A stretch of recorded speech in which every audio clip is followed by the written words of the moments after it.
দর্শক সবাইকে জানাচ্ছি শুভেচ্ছা ও স্বাগত তৌফিক মারুফের জার্নালে। আমি আজ যে বিষয়টি নিয়ে কথা বলবো সেটি হচ্ছে বাংলাদেশের একদল যুবক যারা মালয়েশিয়ায় ছিলেন, যাদেরকে সেই দেশের পুলিশ গ্রেপ্তার করেছে এবং যাদের সঙ্গে জঙ্গি সম্পৃক্ততার কথা বলেছে সেই দেশের আইজিপি। পাশাপাশি বলা হচ্ছে এই দলটি তারা আইএস কে অর্থ যোগান দিত। এমনকি বাংলাদেশে যে গত বছর জুলাই আগস্টে আন্দোলন হয়েছে, যে আন্দোলনের মাধ্যমে সরকারকে অর্থাৎ শেখ হাসিনা সরকারকে উৎখাত করা হয়েছে, সেখানেও এই জঙ্গিরা গিয়েছিল, অংশ নিয়েছিল, আবার মালয়েশিয়ায় ফিরে এসেছে। তো এইসব বিষয় নিয়ে আমি এই মুহূর্তে কথা বলার জন্য আমার সঙ্গে যুক্ত করেছি যিনি মালয়েশিয়ায় আছেন এবং পুরো বিষয়টি পর্যবেক্ষণ করছেন একজন আন্তর্জাতিক সম্পর্ক বিষয়ক বিশ্লেষক সামিউজ্জামান সামি। তার কাছ থেকে আমরা একটু বিস্তারিত শোনার আশা করছি। সামি, আপনাকে ধন্যবাদ জানাচ্ছি আমাকে সময় দেওয়ার জন্য। Thank you. জি, আপনি আমার ভূমিকাটুকু শুনলেন। আপনি যদি একটু বলেন যে আসলে ঘটনাটা কি, কোথা থেকে শুরু হলো, কিভাবে শুরু হলো? ধন্যবাদ। প্রথমেই যারা দেখছেন এবং শুনছেন তাদের সকলকে শুভেচ্ছা এবং অভিনন্দন জানাচ্ছি। আজকে যখন এই বিষয়টি নিয়ে কথা বলছি, বিগত ২৮ তারিখে এই বিষয়টি সামনে এসেছে। ২৮ জুন ২০২৫ তারিখে জঙ্গি সংগঠন আইএসআই এর সাথে সম্পৃক্ত থাকার অভিযোগ এনে স্বরাষ্ট্র মন্ত্রণালয় মালয়েশিয়ান গভর্নমেন্টের পক্ষ থেকে একটা পরিপত্র জারি করে, যেখানে বলা হয় অ্যারেস্টকৃত ৩৬ জনের সাথে জঙ্গি তৎপরতায় সংশ্লিষ্টতা থাকা এবং রিক্রুটমেন্ট, অর্থনৈতিক আদান প্রদান এবং বিভিন্ন বিষয়ে কনস্পিরেসির সাথে তাদের জড়িত থাকার একটা অভিযোগ রয়েছে। এই ঘটনাগুলো যখন রয়েছে, আমি একটু পিছনে নিয়ে যেতে চাই। আসলে ২৮ তারিখে আনুষ্ঠানিকভাবে এই বিবৃতিটা যখন এসেছে, বাংলাদেশের কোন প্রেক্ষাপটটি পর্যালোচনা করে মালয়েশিয়ান সরকার এই ধরনের একটা পদক্ষেপ নিয়েছে? দেখুন, দীর্ঘদিন যাবৎ বাংলাদেশ মালয়েশিয়ার যে বাইলেটারাল সম্পর্ক, দ্বিপাক্ষিক সম্পর্ক, সেই সম্পর্কটা নিয়ে কিন্তু ৫ই আগস্টের পরে একটা মিশ্র প্রতিক্রিয়া আছে, বিশেষ করে বিভিন্ন মহলে। কেউ বলছেন ইউনূস প্রশাসনের সাথে আনোয়ার ইব্রাহিম, মালয়েশিয়ার যিনি এখন প্রধানমন্ত্রী আছেন, তার একটা ব্যক্তিগত সম্পর্ক, এবং মালয়েশিয়ান প্রধানমন্ত্রী হিসাবে বাংলাদেশে তিনি সফর করেছেন এবং এই জিনিসটাকে, বিশেষ করে ৫ই আগস্টের পরে যখন কোনো বিশ্ব নেতা বাংলাদেশে সফর করেনি, মালয়েশিয়ার প্রধানমন্ত্রী হিসেবে তিনি একটা প্রথম সফর করেন। যদিও এটাকে ইতিবাচক ভাবে অনেকে দেখছিলেন, তারপরে বাংলাদেশের রিসেন্ট সার্কামস্ট্যান্সেস কে পর্যবেক্ষণ করে মালয়েশিয়ান গভর্নমেন্ট বাংলাদেশে যারা এখানে মানে ইমিগ্রেন্টরা আছে তাদেরকে নিয়ে একটু কাজ করা শুরু করে। বিশেষ করে যখন পুরো বিশ্ব বাংলাদেশ প্রসঙ্গে তাদের জনশক্তি রপ্তানিকে রদ করেছে, স্থগিত করেছে কিংবা সীমাবদ্ধ করেছে, সেই সময় মালয়েশিয়ান গভর্নমেন্টের প্রতি বাংলাদেশের একটা অনুরোধ ছিল তারা যেন মালয়েশিয়ান যে জনশক্তি মার্কেটটি আছে সেটিকে রিওপেন করে। এর ধারাবাহিকতায় Malaysian government existing Bangladeshi immigrant যারা আছে তাদেরকে নিয়ে এই কাজটা কিছুটা শুরু করে এবং তারা দেখে যে এই যে মালয়েশিয়া বাংলাদেশ যে জনশক্তি রপ্তানি, সেখানে সবচেয়ে বাধা যে জিনিসটা সেটা হচ্ছে অবৈধ ইমিগ্রেন্ট। তখন মালয়েশিয়ান গভর্নমেন্ট এই অবৈধ ইমিগ্রেন্টদের বিরুদ্ধে একটা ট্রায়াল অভিযান শুরু করে পুরো মালয়েশিয়া জুড়ে, বিশেষ করে কুয়ালালামপুর, জোহর বারু থেকে শুরু করে অন্যান্য যে জায়গাগুলোতে মানে বাংলাদেশি ইমিগ্রেন্টের সংখ্যাটা বেশি, তাদের এই জায়গাগুলোতে এই অবৈধ ইমিগ্রেন্টদের বিরুদ্ধে মালয়েশিয়ান গভর্নমেন্ট একটা ট্রায়াল অভিযান শুরু করে। সেখান থেকে আমরা প্রথমে খবর পেয়েছি ১৪৭ জন, তারপরে ৪৭ জন, তারপরে ৯৬ জন, এরকম করে অনেক মানে ধাপে ধাপে এই অ্যারেস্ট গুলো বাংলাদেশি অবৈধ ইমিগ্রেন্টদেরকে করা হচ্ছিল, যাদের আসলে এখানে বৈধভাবে থাকার কোনো সুযোগ নেই। এই জিনিসটা যখন চলমান ছিল তখনই কিন্তু বাংলাদেশের যে উপদেষ্টা আসিফ নজরুল সাহেব, তিনি কিন্তু মালয়েশিয়া সফর করেছেন এবং এই যে এমওএমটি ছিল পূর্ববর্তী সরকারের সাথে জনশক্তি রপ্তানি বিষয়, সেই এমওএমটিকে রিভাইজ অফ এমওএম এর আন্ডারে এনে বাংলাদেশে ৭,০০০ নতুন করে বাংলাদেশের জনশক্তি রপ্তানির ক্ষেত্রে একটা সমঝোতা স্বাক্ষরিত হয় বা একটা নীতিগত সিদ্ধান্ত হয়। সেই নীতিগত সিদ্ধান্তের পরিপ্রেক্ষিতে মালয়েশিয়ান গভর্নমেন্ট এই প্রস্তাবনাটা রাখে যে পূর্বে বাংলাদেশের সাথে এই জনশক্তি রপ্তানি নিয়ে হিস্ট্রি আছে এমন ফার্মের সাথেই তারা শুধুমাত্র জনশক্তি রপ্তানিটি করবে, নতুন কোনো ফার্মের মাধ্যমে তারা লোক নেবে না। কেননা এখানে একটি বড় বাধা হচ্ছে অবৈধ ইমিগ্রেন্ট, এবং তারা দ্বিতীয় ধাপে আবারও এই অবৈধ ইমিগ্রেন্টদের ব্যাপারে একটা ট্রায়াল অভিযান শুরু করে। এই অভিযানটা যেটা 28 তারিখে আপনারা প্রেস রিলিজটা দেখেছেন, এই অভিযানটা করার সময় তারা একটা জিনিস লক্ষ্য করে যে এর ভিতরে অনেকে আছে যারা এই জঙ্গি সংগঠনগুলোর সাথে সম্পৃক্ত, এবং তারা যখন এই টেরোরিস্ট পার্টিকেল গুলো পায়, আপনারা জানেন মালয়েশিয়া এবং ওয়েস্টার্ন ওয়ার্ল্ডের অনেকগুলো কান্ট্রি তারা ইন্টেলিজেন্স পারপাসে এদের ইন্টেলিজেন্স ফার্ম গুলো একে অপরের সাথে তথ্য আদান প্রদান করে, এবং এসবি, স্পেশাল ব্রাঞ্চ এবং সকল সমন্বিত ইন্টেলিজেন্সদের তথ্যের ভিত্তিতে এই অপারেশনটিকে চালানো হয়, যেখানে তারা টেরোরিস্ট পার্টিকেল পায়। এবং বাংলাদেশে এই সকল শ্রম খাতে যারা আছে তাদের একটা বড় অংশ, যাদের সাথে আইএসআই, জেএমবি থেকে শুরু করে অনেকগুলো জঙ্গি সংগঠনের একটা যোগ সাজস দেখতে পায়। এই জিনিসটা তখন তারা দেখতে পায়, তখন এই অভিযানটাকে তারা ক্যারি করে। আজকেও তারা একটা প্রেস রিলিজ দিয়েছে, আপনি দেখেছেন কিনা জানি না। 150-150-রও বেশি তারা জঙ্গি সংগঠনের সাথে যুক্ত থাকার একটা তথ্য তারা আজকে প্রদান করেছে। তো এই বিষয়গুলো যখন রয়েছে, যে স্বরাষ্ট্রমন্ত্রী সাইফুদ্দিন কিন্তু খুব স্পষ্ট ভাষায় একটা কথা বলেছে, এই কথাটার কারণে আজকে আমার আপনার আলোচনাটার ব্যাপার আসছে যে জঙ্গি সংগঠনের সাথে সম্পৃক্ত থেকে তারা একটি সমান্তরাল জঙ্গি তৎপরতা, অর্থাৎ একটা প্যারালাল টেরোরিস্ট অ্যাক্টিভিটিস মালয়েশিয়া থেকে কিভাবে করছে, এই বিষয়টা নিয়ে তারা আলোকপাত করে। এবং সেখানে সুস্পষ্টভাবে বলা আছে যে তারা রিক্রুটমেন্ট এবং অর্থনৈতিকভাবে তাদেরকে সহযোগিতা করার মাধ্যমে 2024 সালে যে আন্দোলনটি হয়েছে, সেই আন্দোলনে ফান্ডিং এর সাথে জড়িত, পরিকল্পনার সাথে জড়িত, ঢাকাকে ডিস্টেবিলাইজ করা, একটি নির্বাচিত সরকারকে ডিস্টেবিলাইজ করার জন্য একটা পূর্ণ দৈর্ঘ্য তারা একটা রোড ম্যাপ মালয়েশিয়াকে ল্যান্ড হিসেবে ব্যবহার করে একটা প্যারালাল টেরোরিজম এখান থেকে সংগঠিত করেছে।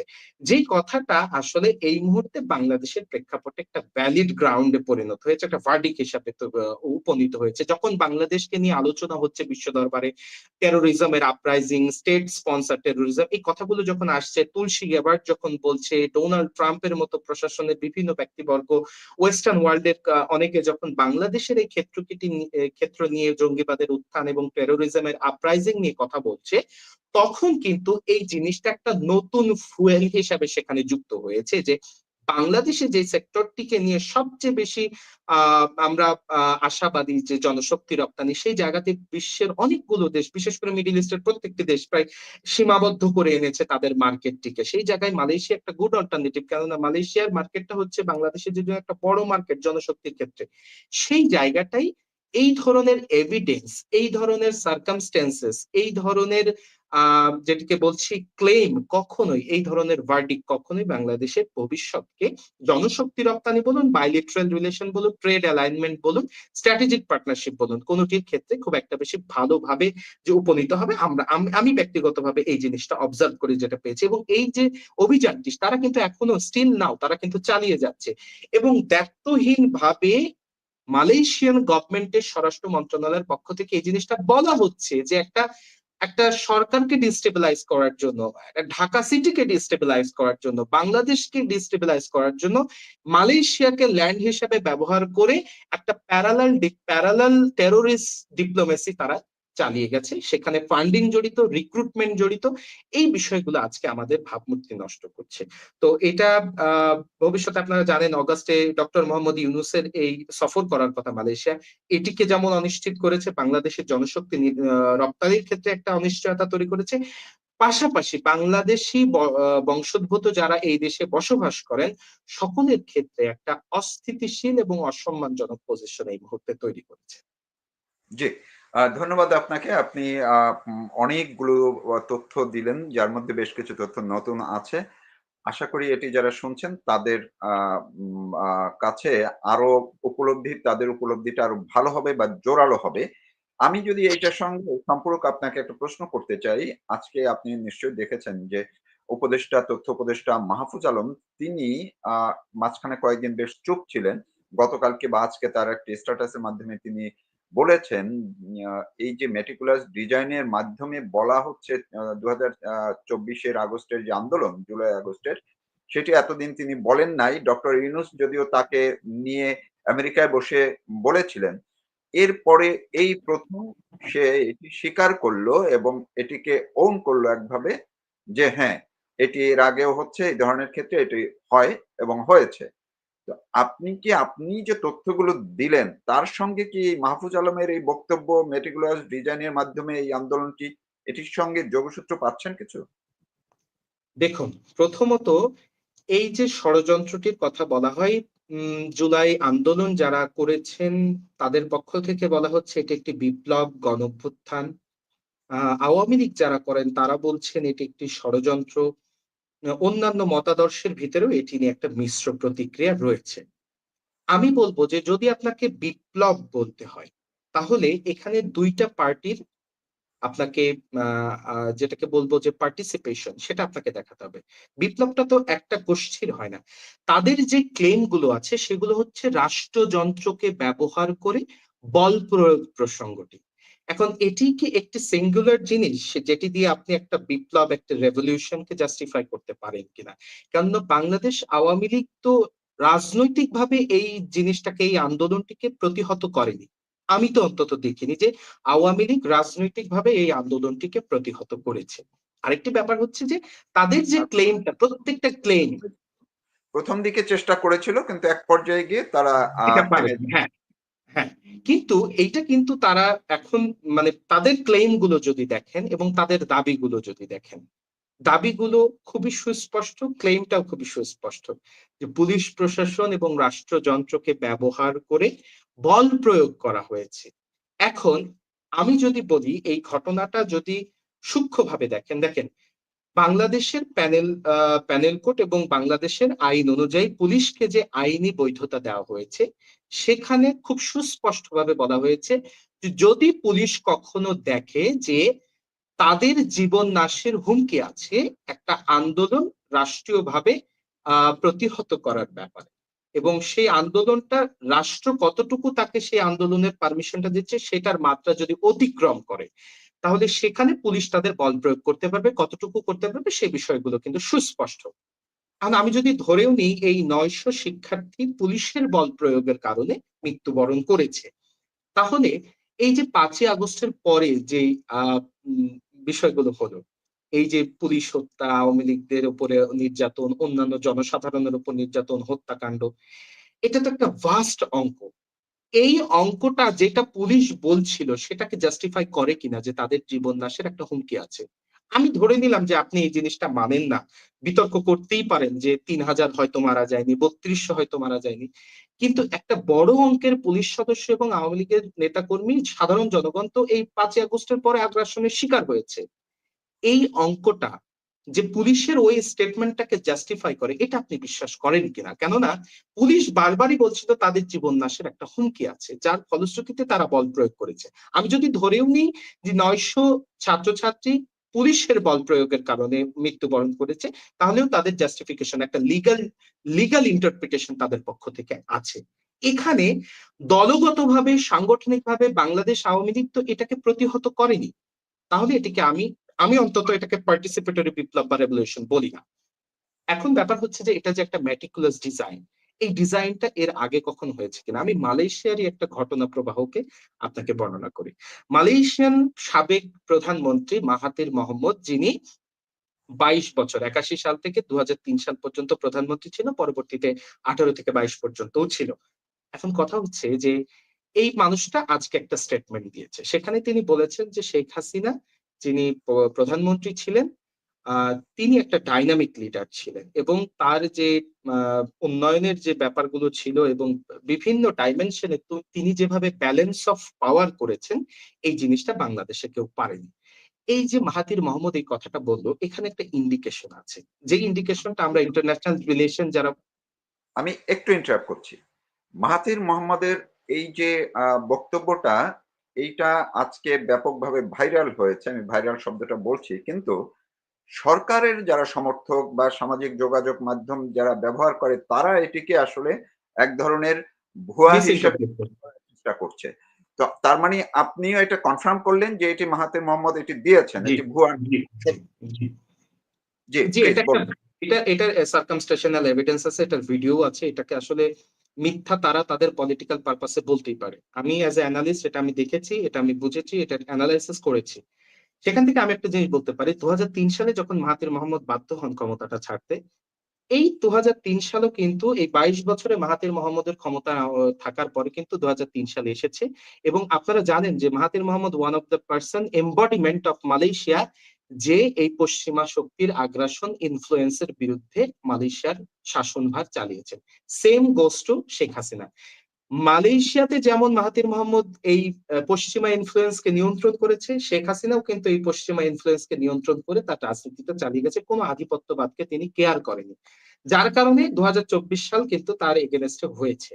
এবং এটাকে আমরা আমাদের জায়গা থেকে বলছি ইটস আ ক্যাজুয়াল ইন্টারপ্রিটেশন, যে আমরা এটাকে যেভাবে দেখেছি সেটা হচ্ছে একটা মাল্টিল্যাটারাল ডিপ স্টেট কনস্পিরেসি। এখানে একাধিক রাষ্ট্র, একাধিক গোষ্ঠী, একাধিক অর্গানাইজেশন জড়িত আছে এই কনস্পিরেসিটার সাথে তাদের ইন্টারেস্টের কারণে। এবং এই কনস্পিরেসিটাকে এক্সিকিউট করার জন্য তাদের কিছু গ্রুপ ছিল যেগুলো ফিল্ড লেভেলে এক্সিকিউট করেছে। মাহফুজ আলম যিনি আছেন, উনি ওয়ান অফ দেম, যারা এই এখন তো দেখেন ওনারা এটা কেন করছে আমি জানি না। আপনি শিবিরের ওই ছেলেগুলোর কথা শুনছেন যারা নেতৃত্ব দিয়েছিল, তারা বলছে কিন্তু এটা কিন্তু একটা প্রি প্ল্যান, তারা অনেক দিন ধরে প্ল্যান করেছেন। কিছুদিন আগে একটা সাক্ষাৎকার দেখলাম যে মেট্রো রেল না পোড়ালে হতো না, পুলিশ না মারলে এই বিষয়গুলো হতো না। তারপরে তারা এই এই ষড়যন্ত্র বা এটিকে এই পরিকল্পনাটিকে তারা জাস্টিফিকেশনের জন্য বিভিন্ন ধরনের লজিক দিচ্ছে, বিভিন্ন ধরনের আর্গুমেন্ট সামনে আনছে। তো এই জিনিসগুলো কিন্তু একটা জিনিসের জাস্টিফিকেশন করে যে আওয়ামী লীগ যে জিনিসটা বলছে যে এটা একটা ষড়যন্ত্র ছিল। এখন এই ম্যাটিকুলাস ডিজাইনটা যে তারা করেছে, তাদের নিশ্চয়ই তাদের উপরে আশীর্বাদ ছিল, একাধিক রাষ্ট্রের আশীর্বাদ ছিল। এবং এই জায়গাটাতে একটা ইন্ডিকেশন আছে যে তারা এখন আমরা দেখি যে প্রত্যেকটা দেশে রেভলিউশন বা একটা একটা একটা বিষয় যখন আন্দোলন হয় তার পরবর্তীতে একটা মানে প্রকট আকার যেই জিনিসটা ধারণ করে সেটা হচ্ছে এটা ক্রেডিট নেওয়া। এই ক্রেডিট নেওয়া নিয়ে নিয়ে বিএনপি বিএনপির মতো করে ক্রিটিসাইজ করছে, এনসিপি এনসিপির মতো করে ক্রিটিসাইজ করছে। এই ক্রিটিসিজমের ভাইস ভার্সা যে ধাওয়া পাল্টা ধাওয়া, সেই ধাওয়া পাল্টা ধাওয়ায় কিন্তু অনেক সত্য বাংলাদেশের মানুষের সামনে চলে আসছে। এবং বাংলাদেশের মানুষ কিন্তু এখন অনেকটাই বুঝতে সক্ষম হচ্ছে যে কতটুকু এখানে সত্য ছিল, কতটুকু মিথ্যা, কতটুকু এখানে গুজব ছিল, কতটুকু ষড়যন্ত্র ছিল। এই বিষয়গুলো যখন একটা তুলনামূলক রাজনীতি চর্চার জায়গায় বাংলাদেশের মানুষ আনছে, তাদের কাছে কিন্তু এই আন্দোলনের কনসেপচুয়াল অ্যানালাইসিসটা ঠিক আছে, মানে তারা কিন্তু এখন বুঝতে পারছে। আন্দোলন পরবর্তী তাদের দাবিগুলো যদি আপনি দেখেন, তারা সেকেন্ড রিপাবলিক করতে চায়, তারা জুলাই সনদ দিতে চায়, যারা তারা হচ্ছে গণভোট করতে চায়, পিয়ার পদ্ধতি চায়। এই যে বিষয়গুলো আছে, এই বিষয়গুলোতে এককভাবে কোন গোষ্ঠী লাভবান হচ্ছে? এতে তো বিএনপিরও লাভ আমি দেখি না, আওয়ামী লীগেরও লাভও আমি দেখি না, বাংলাদেশের লাভও আমি দেখি না। এখান থেকে সুফল ভোগী কারা? এই প্রত্যেকটা সুফল ভোগী যারা আছে তাদেরকে আপনারা স্পেসিফাই করুন, তাদেরকে এই ষড়যন্ত্রের সাথে কানেক্ট করুন, দেখুন আপনারা এই ষড়যন্ত্রটা কিভাবে হয়েছে। তার কারণ আমি একটা জিনিস মনে করি, দেখুন তারা এখন জুলাই ঘোষণাপত্রটা দিতে চায়। আপনি জানেন বাংলাদেশের কনস্টিটিউশন বলছে কোন অপরাধকে দায় মুক্তি দেওয়া যায় না। এখন এই কনস্টিটিউশন যদি ভ্যালিড থাকে, তাহলে আপনি এই কনস্টিটিউশনের আন্ডারে আপনি ভবিষ্যতে যেই নির্বাচিত সরকারে আসুক তাদেরকে ক্লেম করা যাবে কিন্তু। এখন এই যে তারা 5 তারিখের পরে দায় মুক্তিটা দিল, এটি তো অ্যাজ পার কনস্টিটিউশন না। কনস্টিটিউশনের কোন জায়গায় কোনোভাবেই আপনি এই কনস্টিটিউশনকে ভায়োলেট করে এই জিনিসগুলো এগিয়ে নিয়ে যেতে পারবেন। সে কারণে আপনার এই ইয়াটা দিতে হবে। এখন নির্বাচনের মাঠেও কিন্তু তারা তাদের অবস্থানটা জানে যে নির্বাচন হলে নির্বাচন করে কত পার্সেন্ট ভোট নিয়ে তারা ক্ষমতায় আসতে পারবে কি পারবে না, কয়টা সিট পাবে কি পাবে না। এর কারণেও কিন্তু এই সনদপত্রটিকে ডিলে করা হচ্ছে। 10 মাস একটা বড় সময়, তারা কিন্তু অনেক সময় পেয়েছে জুলাই সনদ দেওয়ার জন্য। কেন দিচ্ছে না? আসলে কি তারা চায় জুলাই সনদটা দিতে? কেন দিচ্ছে না? এই জুলাই সনদই তাদের হাতে এখন একমাত্র অস্ত্র, যে অস্ত্রটিকে বিএনপির সাথে মধ্যস্থতার টেবিলে নেগোসিয়েশন পারপাসে নির্বাচনের ভাগবাটোয়ারা প্রসঙ্গে তারা ব্যবহার করতে পারে। জিনিসটা কিন্তু খুব সূক্ষ্ম এবং খুব সুস্পষ্ট এবং খুব দক্ষতার সাথে আরেকটি ম্যাটিকুলাস ডিজাইন করে বাংলাদেশে কিন্তু এই নির্বাচনটাকে অপ্রাসঙ্গিক করে দিয়েছে। দেখেন বিএনপি কে এখন যদি নির্বাচনটা করতে হয় তাহলে জামাত এনসিপি এদেরকে লাগবে। এখন এদেরকে যদি নিতে হয় তাহলে এই সরকার যে সুন্দর সুযোগ সুবিধা দিয়ে তাদেরকে রেখেছে, বিএনপি নিশ্চয়ই সেই সুযোগ সুবিধা নির্বাচিত সরকারের আন্ডারে তাদেরকে দিতে পারবে না। কারণ তাদেরকে যদি নিতে হয় তাহলে অবশ্যই তাদের যে ন্যূনতম দাবি দেওয়া আছে সেই দাবি দেওয়াগুলো পূরণ করে নিতে হবে। এখন এই তারা যে খুব একটা বেশি বাস্তব দাবি দেওয়া রাখবে না সে বিষয়টি তো আপনিও বুঝতে পারছেন যে তাদের দাবি দেওয়াটা খুব একটা বেশি সহজ হবে না। কারণ আপনারা রিসেন্ট তাদের দাবি দেওয়া দেখছেন, গণভোট, সেকেন্ড রিপাবলিক, জুলাই সনদপত্র, পিআর পদ্ধতি কোনোটি কিন্তু নির্বাচন বাংলাদেশে হওয়ার ইঙ্গিত দেয় না। সেক্ষেত্রে আজকে আমি কয়েকজন বিএনপি নেতাদের কথাও শুনছিলাম, তারাও বলেন যে ভবিষ্যতে এই ধরনের বিষয়গুলো রুখতে হলে তাদেরকে আওয়ামী লীগের সাথে যুগপৎ আন্দোলনের ব্যাপারেও ভাবতে হতে পারে। এই ধরনের আমি কথা কিছু টকশোতে শুনছিলাম। তো কথাটা কিন্তু এই যে যতগুলো দাবি উঠছে এখান থেকে একমাত্র বাংলাদেশের যে দুটি বড় বড় বড় পলিটিক্যাল পার্টি আছে বিএনপি এবং আওয়ামী লীগ, তারা ক্ষতিগ্রস্ত হচ্ছে। এই দুটি দল ছাড়া বাংলাদেশের সকল গোষ্ঠী এই মুহূর্তে এদের এই দাবি দেওয়ার সাথে কিন্তু একমত পোষণ করছে এবং তারা এই নির্বাচনটিকে প্রলম্বিত করার জন্য এই সকল অযৌক্তিক দাবি দেওয়া হচ্ছে। যেখানে বাংলাদেশের রাজনীতি চর্চাটা তো হবে তো বাংলাদেশের মানুষের ম্যান্ডেট দিয়ে। বাংলাদেশের মানুষ যে ধরনের রাজনীতি চর্চায় অভ্যস্ত সেই রাজনীতি চর্চা দিয়ে বাংলাদেশের ভবিষ্যৎ নির্ধারণ হবে। কারণ আপনি তো এই নতুন নতুন কনসেপ্ট এনে বাংলাদেশের মানুষের সামনে ইন্ট্রোডিউস করে এগুলোকে এগুলোর সামনে আনার কারণটা কি? নিশ্চয়ই এর পিছনে আমি তো নির্বাচনকে প্রলম্বিত করা ছাড়া কোনো ক্ষেত্র দেখি না। ইভেন আমি এটাও বিশ্বাস করি যে এই যে অস্থিতিশীলতা বাংলাদেশের রাজনীতিতে এবং অর্থনীতিতে হয়েছে, এটা বাংলাদেশের দুটি বড় পলিটিক্যাল পার্টি আওয়ামী লীগ এবং বিএনপির যোগসাজশ ছাড়া কখনোই নিয়ন্ত্রণ করা সম্ভব না। জি। একজন নাগরিক হিসাবে এটা আমার অবজারভেশন যে বাংলাদেশকে স্থিতিশীল করতে গেলে দুটো পলিটিক্যাল পার্টির সাইমালটেনিয়াস কনসার্ন লাগবে এবং একটি লেভেল প্লেইং গ্রাউন্ড লাগবে। Thank you. জি। আমি আপনি যে তথ্যগুলো দিলেন এবং মালয়েশিয়ার এই যে ৩ দফা স্টেটমেন্ট, একটা হচ্ছে আইজিপির স্টেটমেন্ট, স্বরাষ্ট্রমন্ত্রীর স্টেটমেন্ট এবং মাহাথির মোহাম্মদের স্টেটমেন্ট, এগুলো বাংলাদেশ সরকার এটিকে কিভাবে নিবে সেটি তো আমরা মোটামুটি বোঝাই যাচ্ছে। কারণ তারা আসিফ নজরুল বলেছে যে ২ জনের মধ্যে দেশে গেছে, তাদের ইনকোয়ারি করা হচ্ছে ইত্যাদি, ইত্যাদি। কিন্তু বাইরের বিশ্ব যারা বাংলাদেশের ২০২৪-এর আন্দোলন কিংবা বিপ্লব বা এই অভ্যুত্থানটিকে যেইভাবে তারা এতদিন দেখেছে, মালয়েশিয়ার এই স্টেটমেন্টের পরে কি আন্তর্জাতিক লেভেলে এর কোনো প্রভাব পড়বে আপনার মনে হয়? দেখুন, মালয়েশিয়ার কথাটা যখন আসছে, মালয়েশিয়া একটা গুরুত্বপূর্ণ কান্ট্রি সাউথ ইস্ট এশিয়াতে। বিশেষ করে ২০২৫ সালে তারা কিন্তু আসিয়ানের চেয়ারম্যানশিপ, এই মুহূর্তে কিন্তু তারা আসিয়ানের চেয়ারম্যানশিপে আছে। এবং মালয়েশিয়ার ইনফ্লুয়েন্সটা ইস্ট এশিয়াতে অনেক বেশি।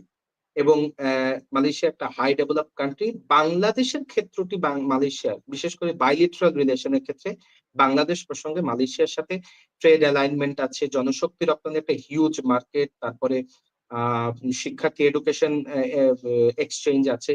তো এই বিষয়টা অবশ্যই বাংলাদেশ প্রসঙ্গে যখন আন্তর্জাতিক একটা অসহযোগিতা আছে বিভিন্ন বিশ্বের, আপনারা দেখেছেন সৌদি আরব তাদের মতো করে ভিসা বন্ধ করে দিচ্ছে। প্রত্যেকটা দেশ তাদের ভিসা রেশিও কমিয়েছে। জনশক্তি রপ্তানির ক্ষেত্রে বাংলাদেশের প্রতি একটা অনাস্থা অনেকগুলো মিডল ইস্ট কান্ট্রির আমি ইতিমধ্যে পেয়েছি। দুবাই তো এখনো পর্যন্ত, ইউএই তো এখনো তাদের ট্যুরিস্ট ভিসাই খোলে নাই। এই বিষয়গুলো যখন চলমান রয়েছে, দেখুন বাংলাদেশে ৫ই আগস্টের পর থেকে জনশক্তি রপ্তানিটি নিয়ে প্রথম ধাপে ২১,০০০, তারপরে ৭,০০০, অনেকগুলো এমওএম হলো, অনেকগুলো সমঝোতা হলো, অনেক কিছু হলো। এখনো পর্যন্ত কিন্তু সেই জনশক্তি রপ্তানির কলিংটি মালয়েশিয়া খুললেন। এবং এইরকম একটা বড় ভার্ডিকের পরে মালয়েশিয়া যে এই জিনিসটাকে আরো বেশি অধিকতর ইনকোয়ারিতে যাবে এবং তাদের প্রত্যেকটি ইন্টেলিজেন্স এটার পিছনে লেগে আছে। ৩৬ জনের পরে কিন্তু আবার আমি বলছি যে আজকের যে স্টেটমেন্টটা ছিল যে ১৫০ জনের ব্যাপারে তারা আসবেন, ভবিষ্যতে তাদের এটা কিন্তু চলমান থাকবে। এখন কথা হচ্ছে যে এটা যদি চলমান থাকে তাহলে বাংলাদেশের যে একমাত্র মার্কেট যেটার আশা আকাঙ্ক্ষা আমরা করছিলাম সেই মার্কেটটাও কিন্তু এই মুহূর্তে স্থগিত হয়ে আছে।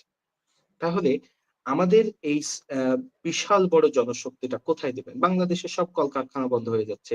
ফরেন ইনভেস্টমেন্ট গুলো চলে যাচ্ছে। আপনারা এই জিনিসটাকে কেন করছেন না? যে তাহলে আমাদের মানুষরা যাবে কোথায়? আমাদের যেটা ফরেন ডাইরেক্ট মানে ইনভেস্টমেন্ট এর ডাইরেক্ট যুক্ত হয় সেটা হচ্ছে রেমিটেন্স। সেই রেভিডেন্স প্রবাহটাকে প্রলম্বিত করা হচ্ছে। সেই রেভিডেন্স প্রবাহ আমার কাছে মনে হচ্ছে এটা খুব সুস্পষ্ট একটা মানে অর্থনৈতিক পরিকল্পনা, যেখানে যে বাংলাদেশকে অর্থনৈতিকভাবে ডিস্টেবিলাইজ করা হয়েছে। এবং অর্থনৈতিকভাবে বাংলাদেশ ডিস্টেবিলাইজ করার পাশাপাশি আপনারা জানেন অর্থনীতি এবং অর্থনীতি হচ্ছে রাজনীতির ঘনীভূত রূপ। রাজনীতিকে অস্থিতিশীল করা হয়েছে। এই দুটি একে অপরের পরিপূরক। দুটিকে খুব সূক্ষ্মভাবে বাংলাদেশে অস্থিতিশীল করে দেওয়া হয়েছে। বিশ্ব পরিমণ্ডলে এই জিনিসটা একটা মানে জাস্টিফিকেশন, যে জিনিসটা আমরা মানে আওয়ামী লীগের পক্ষ থেকে আমরা শুনেছি যে আওয়ামী লীগ ক্লেম করছে যে এটি একটি ষড়যন্ত্র ছিল, এটি একটি কনস্পিরেসি ছিল এবং এটিকে তারা রাজনৈতিকভাবে প্রতিহত করতে পারেনি, এখানে জঙ্গি তৎপরতা ছিল।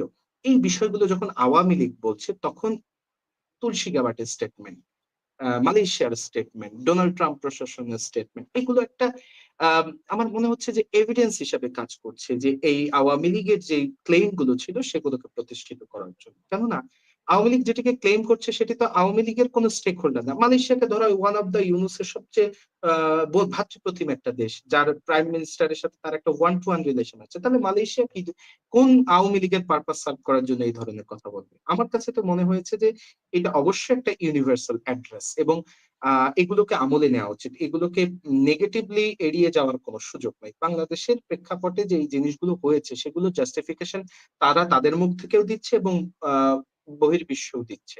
ভবিষ্যতে এটি নিয়ে অবশ্যই ওপেন ডিসকাশন হবে, যেহেতু বাংলাদেশের এখন মিডিয়াগুলোতেও এগুলো বলা যাচ্ছে না, বলছে না কেউ।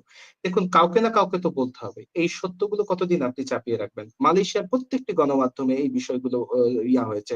আপনি মালাই মেইলে যান, সিএনএন এর প্রত্যেকটা জায়গায় এই বিষয়টা পাবলিশড হয়েছে। কই বাংলাদেশের কোনো পত্রিকাতে তো এই বিষয়টা বিস্তর যেভাবে তারা প্রজ্ঞাপন দিয়েছে সেভাবে আমি পাবলিশ হতে দেখলাম না।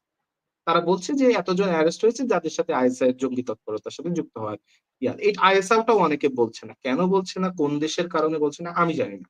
কিন্তু এটা তো প্রজ্ঞাপন একটা দেশের পক্ষ থেকে লিগ্যাল ডকুমেন্ট। সেই ডকুমেন্টটার ভিতরে কি বলেছে কি না বলেছে সেই বিষয়গুলো তো একটা গণমাধ্যম কর্মী হিসেবে সকলের মানুষের সামনে আনা উচিত। তারপরে বাংলাদেশের মানুষ জাস্টিফাই করবে এটা ষড়যন্ত্র ছিল নাকি এটা আহ আন্দোলন ছিল নাকি গণঅভ্যুত্থান ছিল, কি ছিল সেটা বাংলাদেশের মানুষকে জাস্টিফাই করতে দেন। আপনার দায়িত্ব হচ্ছে আপনি সত্যটা প্রকাশ করেন। সেই জায়গাটায় বাংলাদেশের মিডিয়া আমি বলবো পিছিয়ে আছে। আপনাকেও থ্যাংক ইউ দিচ্ছি যে আপনারা এই বিষয়গুলো তুলে ধরছেন। জি, অনেক ধন্যবাদ আপনাকে সামিউজ্জামান সামি। আমি দর্শক যারা আমার সঙ্গে এতক্ষণ যুক্ত ছিলেন কিংবা পরে দেখবেন, আপনারা শুনলেন মালয়েশিয়া থেকে আমার সঙ্গে যুক্ত হয়ে বিভিন্ন বিষয়, অর্থাৎ মালয়েশিয়া সরকার যে বাংলাদেশের জন্য তোলপাড় করা একটি এভিডেন্স তারা প্রকাশ করেছে, অর্থাৎ গত বছর জুলাই আগস্টে বাংলাদেশে যে আন্দোলনের সঙ্গে একদল জঙ্গি যুক্ত ছিল, তারা যে অর্থ দিয়ে বিভিন্নভাবে সম্পৃক্ত ছিল।